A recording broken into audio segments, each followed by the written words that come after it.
Merci de rester fidèle à actualité.cd en RDC et partout dans le monde, et particulièrement la RDC, parce que vous le savez, le 20 décembre, on va aux élections. Avec quel programme, avec quel candidat et surtout avec quelle population. Comme vous le savez, les vrais problèmes du Congo aujourd'hui, c'est un problème d'abord humanitaire, avec tous ces problèmes que nous avons dans l'est de la République démocratique du Congo, au centre, et que ce soit également au nord ou encore dans l'ouest de la RDC. Et aujourd'hui, nous aurons l'opportunité de pouvoir aborder pendant une vingtaine de minutes, en fait, toutes ces questions liées à la crise humanitaire en République démocratique du Congo, en mettant un accent particulier sur des faits, rien que des faits. Et pour en parler, j'ai le plaisir, l'honneur et le bonheur de recevoir sur ce plateau d'actualité.cd Giovanni Sholto. Vous êtes directeur d'action contre la faim en République démocratique du Congo. Et vous êtes en République démocratique du Congo depuis 5 ans.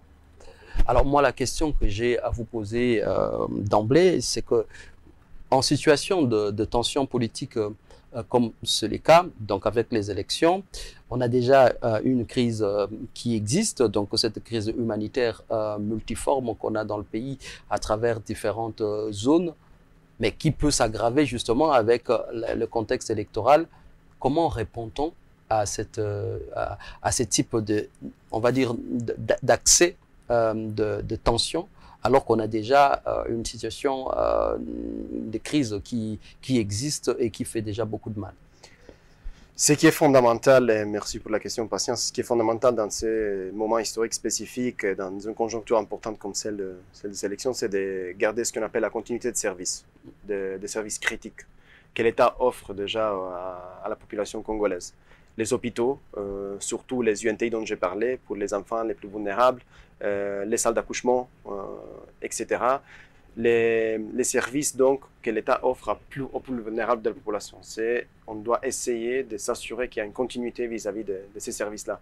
Et nous, en tant qu'ACF, on travaille avec les services techniques de l'État pour soutenir s'il y a une demande, s'il y a besoin. Nous sommes là pour aider au niveau local, donc dans les différents villages où nous travaillons, dans les différentes zones de santé, dans les aires de santé, dans les formations sanitaires. Donc ça, c'est quelque chose d'extrêmement important. C'est continuer à garantir une continuité des soins et continuer à servir la population. Même. Et puis, il y a cette question, on dit bien que la nutrition soit de plus en plus prioritaire dans les plans et stratégies de la République démocratique du Congo, les financements de la santé en RDC reposent principalement sur l'aide extérieure et les paiements directs des ménages. Donc, c'est la population qui sort de l'argent. Avec l'Ukraine et d'autres crises, ça risque d'être plus compliqué pour les populations congolaises. Quelles mesures mettre en place pour ne pas sentir cet impact-là? Merci pour la question. Et il ne revient pas clairement à moi de donner des conseils vis-à-vis de certaines politiques en matière de santé, ça c'est clair. Mais je suis très content que tu me poses la question parce que entre nous, même si ce n'est pas forcément, mais entre nous, les poids financiers que beaucoup de familles dans les pays ont vis-à-vis de tout ce qui est coût de santé est très important. C'est quelque chose qui impacte les moyens d'existence des familles congolaises dans plusieurs parties du pays. Nous, en tant qu'ACF, quand nous intervenons, nous aidons les systèmes de santé à garantir tout ce qui est gratuité des soins. La gratuité des soins est extrêmement importante pour permettre, encore une fois, aux plus vulnérables, donc aux personnes qui sont déjà en train de lutter chaque jour pour un salaire, qui sont en train de lutter pour envoyer leurs enfants dans les écoles, etc. Ils doivent aussi avoir la possibilité de recevoir les soins. Et donc la gratuité des soins, c'est quelque chose de très important. On va revenir, rentrer un peu dans ce qui est un peu les cœurs de votre action. La RDC est le premier pays du monde en termes d'insécurité alimentaire aiguë, comme on l'a dit, avec 25,4 millions de personnes touchées en juillet et décembre 2023. Est-ce que ces chiffres sont crédibles? Les chiffres sont des chiffres qui sont co-construits entre les acteurs humanitaires et les services étatiques. Donc, les chiffres doivent être crédibles. Comment en sortir? En sortir avec des réponses structurelles. Là où il y a des problèmes structurels, il faut des réponses structurelles. Il faut vraiment réfléchir à connecter à connecter les pays, à sortir de l'enclavement dans les zones où il y a un enclavement. C'est à augmenter la capacité de la population congolaise à pouvoir exporter de chaque province leurs propres biens, et les propres biens agricoles, etc. Et après, c'est sortir de cette impasse sécuritaire qui pose des problèmes à beaucoup de familles, surtout à l'est du pays et maintenant aussi à l'est du pays. Et donc, à côté de cette réponse structurelle, on a des besoins plus urgents. Comment vous, ACEF, vous arrivez à répondre? Quelle est la réponse de ACEF, Action contre la faim, dans cette situation, dans cette, on va dire, ce contexte qui allie en même temps des problèmes structurels et des problèmes conjoncturels? Oui, merci Patient. Nous travaillons vraiment en étroite collaboration avec le ministère de la Santé et avec les programmes nationaux de nutrition dans toutes les zones où nous travaillons. Et nous faisons ce qu'on appelle en termes humanitaires une priorisation. C'est pas un beau terme parce que ça veut dire en fait commencer à voir qui sont les personnes plus en besoin. C'est pas forcément un beau terme, tu vois ce que je veux dire, mais nous faisons cette priorisation et nous travaillons surtout avec les enfants de moins de 5 ans et les femmes enceintes et allaitantes. Et dans tout ce qui est donc santé primaire pour les enfants et les mamans, santé sexuelle et reproductive, les accouchements, etc.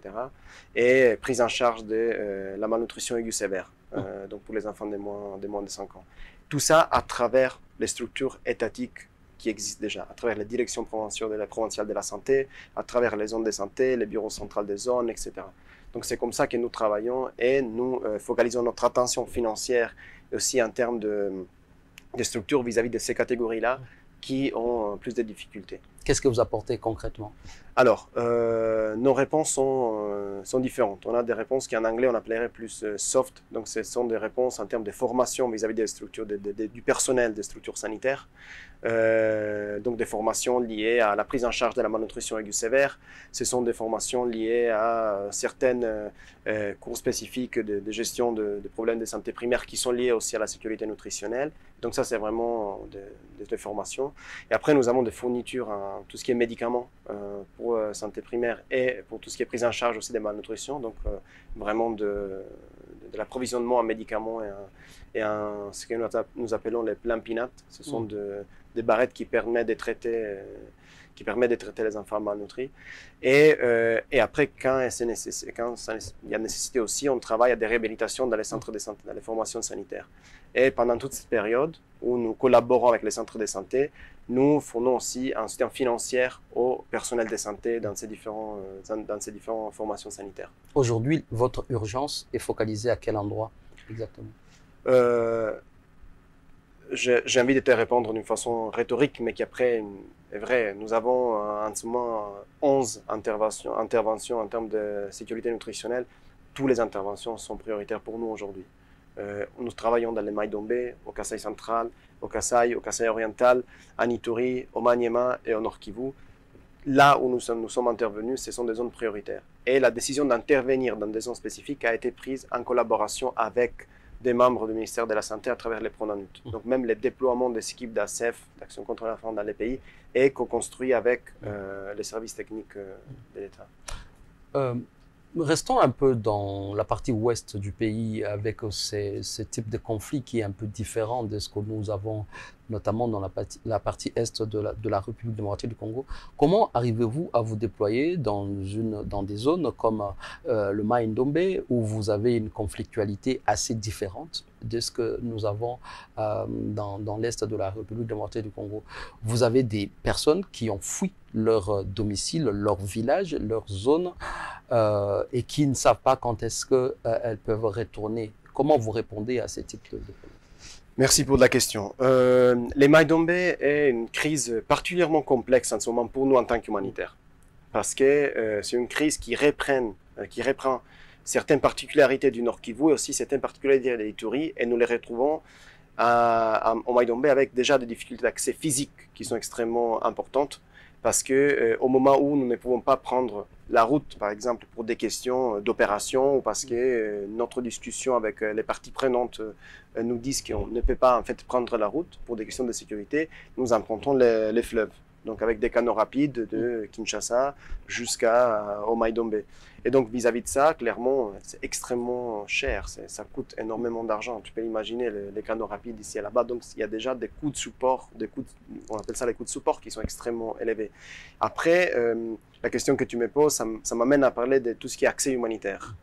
Il est très important de dire, même dans ces discussions avec toi, que tous nos accès sont clairement négociés avec toutes les parties prenantes. Et nous le faisons à travers notre collaboration avec les secteurs techniques de la santé. Il est très clair que quand ACEF se déploie sur un axe ou dans une zone, ACEF l'est fait pour répondre à des besoins en termes de santé qui ont avant été exprimés par la direction provinciale de la santé. Donc, quand nous discutons avec les forces qui s'occupent de garantir la sécurité au Maïdombe ou qui sont opposées aux forces, nos discussions sont toujours, nous sommes ici pour le soutien de la population congolaise suite à des demandes et des conversations avec la direction provinciale de la santé et avec les différents bureaux des zones de santé. Et jusque-là, ça marche? Ça marche. Pour Maïdombe. Ça marche. Il y a quelque chose qui est pour moi aussi important de dire, c'est que nous avons à un moment donné les mêmes difficultés que certains civils aussi ils ont. C'est-à-dire une zone qui est en plein conflit ou dont les civils ils partent, c'est clair que nous, nos staffs sont des collègues, sont des êtres humains aussi. 90% de nos collègues, même plus, 95% sont des Congolais et des Congolaises. Parfois qui viennent directement des zones affectées, parfois que pour des questions de neutralité, nous faisons venir d'autres zones autour de là où il y a la crise. Ces collègues, nous avons aussi l'obligation, heureusement, de garantir leur sécurité. Vous voyez ce que nous avons une obligation de protéger aussi ces collègues-là. Et nous, en tant qu'organisation humanitaire, nous n'utilisons pas d'escorte armée. Donc pour nous, la protection est l'acceptance communautaire. Là où la communauté se déplace pour des questions sécuritaires, c'est clair que notre présence n'est plus forcément pertinente.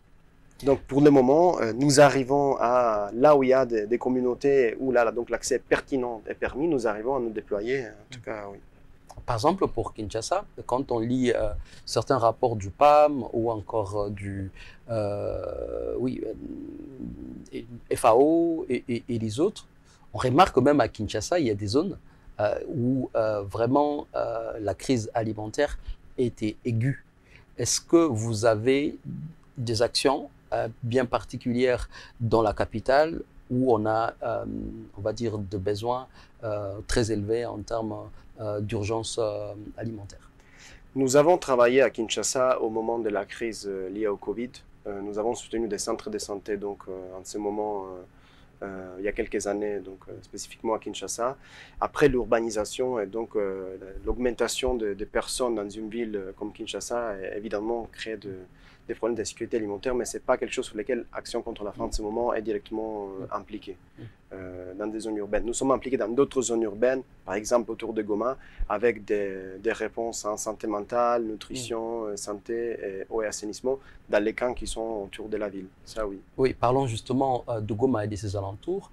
Quand vous regardez des sites de déplacés, Kanyaruchinya ou encore à Bulongo et consorts, il y a eu tous ces rapports qui sont sortis sur la prostitution dans les camps, sur les violences sexuelles dans les camps, parce que justement, les mamans et les jeunes filles n'ont toujours pas la possibilité de se nourrir ou de nourrir leurs enfants à leur faim.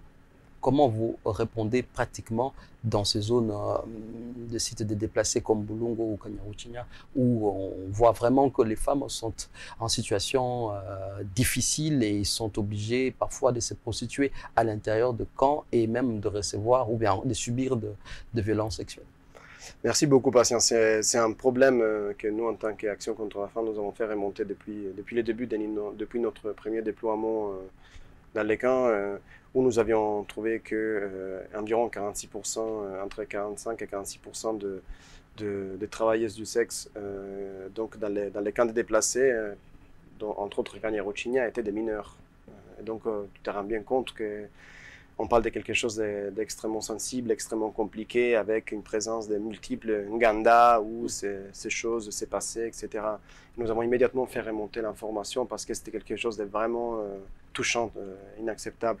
Et quand on discute avec les familles, avec les parents, avec les jeunes, on se rend compte qu'il y a vraiment un problème de moyens d'existence. C'est qu'on se retrouve livré à... On se retrouve livré à une énorme ville comme la ville de Goma, qui est aujourd'hui une ville énorme, en étant déplacé d'un moment à l'autre dans un site, en ayant perdu complètement notre moyen d'existence. Et nous, en tant qu'individus, moi je parle nous parce qu'en fait maintenant, j'ai passé tellement de temps en RDC, j'ai passé tellement de temps dans ces zones que pour moi, je ne sais pas, ça commence à devenir quelque chose de très familier, malheureusement ou heureusement dans un certain sens. Et donc il y a les moyens d'existence individuels, mais après il y a aussi les moyens d'existence du groupe, de la famille élargie. Et dans ces zones-là, donc autour des camps de Goma, même la capacité des moyens d'existence et de résilience des groupes et des familles élargies a perdu énormément de pouvoir d'achat. Donc c'est dans ce sens-là que certains membres de la famille se sentent obligés de prendre des actions comme celles dont tu parlais. Et les réponses humanitaires classiques elles sont très importantes dans ces situations-là. La nourriture, s'assurer que les gens ils ont accès à l'eau, qu'ils ont accès aux moyens d'existence, donc à la nourriture, etc. Ça, c'est extrêmement important. Et il y a eu ce qu'on appelle une intensification de l'aide humanitaire, surtout dans les zones de Goma, où on a commencé à travailler, les Nations Unies et d'autres ONG aussi ont commencé à travailler à des distributions régulières de nourriture, etc., surtout pour ces familles-là qui vivent parfois toujours aujourd'hui, même à la Belle Étoile, après des mois et des mois de déplacement. Est-ce que vous remarquez une diminution de cas de prostitution liée à la précarité, au manque de nourriture, ou bien avec, on va dire, ce déploiement massif de ces acteurs humanitaires? Est-ce que vous remarquez qu'il y a une réduction de on va dire, cet exercice ou cette activité sexuelle pour des besoins, alimentaires? Est-ce qu'il y a une régression ou bien la tendance est toujours assez dangereuse? Je crois que la tendance reste extrêmement dangereuse. C'est qui, il faut qu'on soit honnête, c'est qui pose aussi des questions sur les types de réponses humanitaires que nous mettons en place, que les organisations mettent en place, les Nations Unies mettent en place dans ces camps.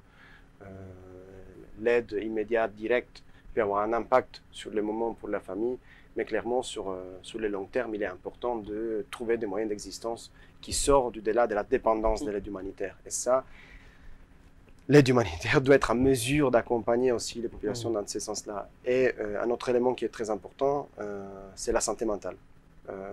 C'est les personnes qui ont vécu des déplacements et qui vivent aujourd'hui autour de Goma, donc dans les sites de Goma, ce sont des personnes qui ont fait des épreuves psychologiques extrêmement fortes, qui ont vécu des situations extrêmement compliquées, qui ont eu un impact de choc sur leur santé mentale. C'est normal. Ça serait la même chose pour tout le monde. Et donc, c'est clair qu'il y a des mécanismes de défense qui se mettent en place pour essayer de survivre. On rentre en mode survie. Tu t'imagines, tu connais la situation de déplacés des Goma. Et donc, dans ce sens-là, il y a aussi des réponses très importantes avec des professionnels de la psychologie, de la santé mentale. Heureusement, dans des villes comme Goma, on a l'université de psychologie qui aide dans ce sens-là. Il y a plusieurs psychologues qui aujourd'hui sont en train aussi d'être déployés avec d'ailleurs ACF et d'autres organisations dans les sites pour essayer de travailler avec des consultations individuelles et pour essayer d'accompagner aussi les personnes qui ont vécu des chocs. Et justement, en matière de santé mentale, quelles sont les pathologies qui sont les plus fréquentes? Quels sont les besoins les plus fréquents justement en matière de santé mentale pour se déplacer? Il faut quand même le dire, la République démocratique du Congo héberge la population déplacée la plus importante d'Afrique, avec bientôt 7 millions de déplacés internes. Comment se manifestent ces besoins en santé mentale? Quelles sont les pathologies les plus fréquentes parmi ces déplacés? Alors, nous avons des pathologies qui sont définies par les experts, des pathologies plus ou moins des groupes, et sont des pathologies liées par exemple à la reproduction du choc. C'est quelque chose qui arrive extrêmement souvent, par exemple dans le Djougou, en Ituri, où en fait un groupe communautaire est attaqué par un autre groupe communautaire, et la réaction pour dépasser ce moment de choc, c'est de réagir à travers donc des organes. Et donc on rentre dans une dynamique de attaque et contre-attaque qui en fait sont expression d'un choc collectif. Après, on a des chocs individuels. Il y a des mamans, par exemple, qui ne sont plus en mesure de produire du lait pour leurs enfants parce qu'ils ont vécu des situations de choc particulières. C'est quelque chose qu'encore une fois, on a vu, par exemple, dans les sites d'Hérault au Djougou, où nous avons travaillé spécifiquement avec les mamans à ça. Donc, rétablir ces liens mère-enfant dans des situations de choc extrêmement complexes. Imaginez-vous des gens, des femmes qui sont qui habitent dans un village dans les Djougou et qui, pendant la nuit, ils commencent à voir tous leurs, leurs, leurs copains et copines de village tués, égorgés, etc. Qu'est-ce que ça génère dans la tête, la peur, etc. Et donc, c'est quelque chose qui crée un choc parfois et qui ne permet plus de produire du lait. Donc, on va travailler sur ça. Pour les hommes, on a réalisé qu'il y a dans certaines zones, par exemple au Nord Kivu, où les hommes qui n'ont plus accès aux moyens de subsistance, ils ne se sentent plus en mesure de répondre aux besoins familiales et donc ils tombent dans des états de dépression parce qu'ils ne sont plus centrales dans la famille. Et il y a certains villages où nous avons commencé aussi à voir des taux de suicide qu'avant on ne voyait pas, de la part surtout des hommes. Et donc ça c'est quelque chose d'important, c'est voilà, l'homme qui pense perdre sa place au centre de la famille et qui réagit soit en partant, soit en rejoignant un groupe armé, ou soit à un moment donné en se jetant dans un lac. C'est quelque chose de très fort que je suis en train de dire, mais c'est ça que je vois, c'est ça que nous voyons quand nous déployons dans différentes zones. Mais comment s'organise la réponse justement sur le plan de santé mentale dans ces zones-là? Je vois par exemple Ro, qui est quand même une zone assez particulière, parce que vous voyez cette population de déplacés sur cette colline autour de la base éphémère de la MONUSCO, qui n'a pas la possibilité de quitter cette zone pour rentrer au village, qui a peur de traverser la route et arriver dans les villages là où ils habitaient. Comment se structure la réponse étatique et la réponse, on va dire, de tous ces acteurs humanitaires, que ce soit à Ro, que ce soit à Bulongo, que ce soit à Oicha, que ce soit disons, dans toutes ces zones de l'Est de la République démocratique du Congo. On peut même ajouter les zones de Mai-Ndombe. Il y a une réponse clairement sécuritaire sur laquelle je ne vais pas me focaliser parce que ça ne fait vraiment pas partie de mes prérogatives professionnelles. Et après, il y a une réponse qui passe visiblement autour de tout ce qui est coordination technique. Voilà. Donc à travers les hôpitaux, etc., à travers aussi la permission, à travers le fait qu'on permet aux acteurs humanitaires de se déployer dans des zones qui parfois sont extrêmement compliquées. On nous donne l'autorisation d'accéder. Ça, c'est quelque chose qui est très important aussi à mentionner en RDC, c'est qu'on peut avoir accès plus ou moins partout. L'État nous donne accès partout là où il y a des besoins. Ça, c'est quelque chose d'extrêmement important à mon avis, qu'on ne voit pas beaucoup dans les autres, dans d'autres États en conflit. L'État congolais respecte sa population, il y a un respect vis-à-vis des besoins dans ce sens. Nous avons cet accès-là. Après, il y a des cas spécifiques, en fait, pour les situations dont tu parles. Il y a les cas où l'État est encore en mesure d'offrir une réponse, donc une continuité de services aux populations à travers les centres de santé, à travers les formations sanitaires. Il y a d'autres cas où, en fait, pour plusieurs questions, que ce soit sécuritaire, que ce soit structurel, que ce soit infrastructurel, l'État n'arrive plus à aller, ce qu'on appelle en anglais la last mile, n'arrive pas forcément à rejoindre des populations spécifiques dans une zone spécifique. Et c'est là que nous travaillons avec la Direction provinciale de la santé pour mettre en place ce qu'on appelle des cliniques mobiles. Ce sont des cliniques qui se déplacent en fait dans des endroits où les centres de santé ne peuvent pas arriver. Donc l'idée, c'est vraiment de rétablir ces liens de confiance et de garder ces liens de confiance entre les services étatiques donc de santé et la population. Là où les services étatiques ne peuvent plus arriver pour des questions structurelles, ça a été détruit, les centres de santé ont été détruits, etc.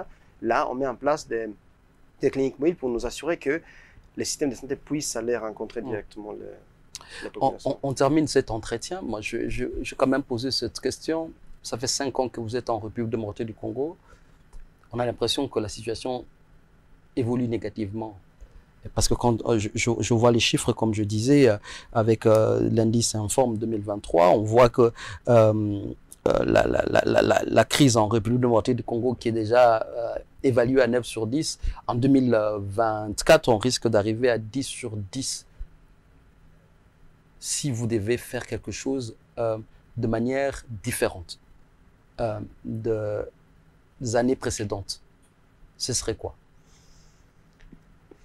Peut-être, il y a quelque chose qui est très important pour nous et que peut-être on ne fait pas assez. En tant qu'organisation, en tant qu'acteur, nous sommes considérés beaucoup comme des acteurs externes en étant une organisation internationale. Après, la vérité, c'est que beaucoup d'organisations sont ici aussi depuis 97, depuis 87, depuis 95. 85 même, 85, je vois. voilà. Ouais. Et que la majorité de nos staffs sont des Congolais, des Congolaises, sont des citoyens de la RDC. Et donc, nous faisons partie à 100% à un moment donné du tissu social, du tissu économique, du tissu communautaire de la RDC. Mais est-ce que nous parlons à toutes les classes sociales de la RDC? Ça, je ne sais pas. C'est quelque chose sur lequel peut-être je ferai différemment. Les personnes qui ont des besoins dans les endroits où nous travaillons, ils nous connaissent. Ils savent qu'est-ce que c'est Action contre la faim, ils savent qu'est-ce que sont qu'est-ce que sont nos activités. Est-ce que la classe moyenne congolaise nous connaît? Pas forcément. Pourquoi? Parce que peut-être que c'est quelque chose sur laquelle nous devrions travailler. C'est vraiment faire prendre conscience aussi à la classe moyenne de qu'est-ce qu'elle est la condition dans d'autres parties du pays. Et je vais être très honnête, c'est que parfois c'est très difficile d'avoir un nom comme Action contre la faim. Quand tu parles à la classe moyenne, il y a tendance en fait, parfois on a tendance qu'on est en train de parler mal du pays, qu'on parle mal de ce qui se passe au pays. Et en fait, c'est pas ça l'objectif. Mais c'est très important de donner une image aussi plus positive du pays et de montrer aussi à la classe moyenne que nous pouvons, ensemble avec la classe moyenne, aider les compatriotes et les citoyens congolais et congolaises. Donc peut-être cette voie que nous devons avoir beaucoup plus ouverte vers la classe moyenne et urbaine congolaise.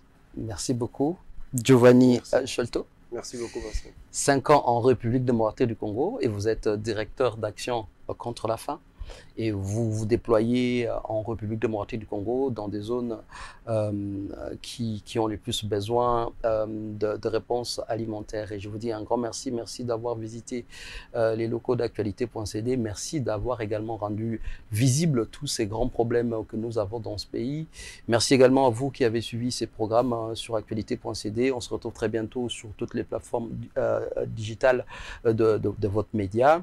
On rappelle juste que ce type de journalisme que nous faisons, c'est davantage pour donner la parole à la veuve et à l'orphelin et faire en sorte que ceux qui pensent être en haut, ceux qui ont le mandat du peuple, ceux qui veulent avoir le mandat du peuple, se rendent d'abord compte que l'on exerce la fonction publique pour répondre aux besoins de la population et le besoin les plus, on va dire, primordial aujourd'hui. Ça peut paraître basique, mais c'est aussi la fin. Nous avons été très heureux de vous savoir nombreux en suivant ce programme et nous vous disons à très bientôt sur actualité.cd. Au revoir.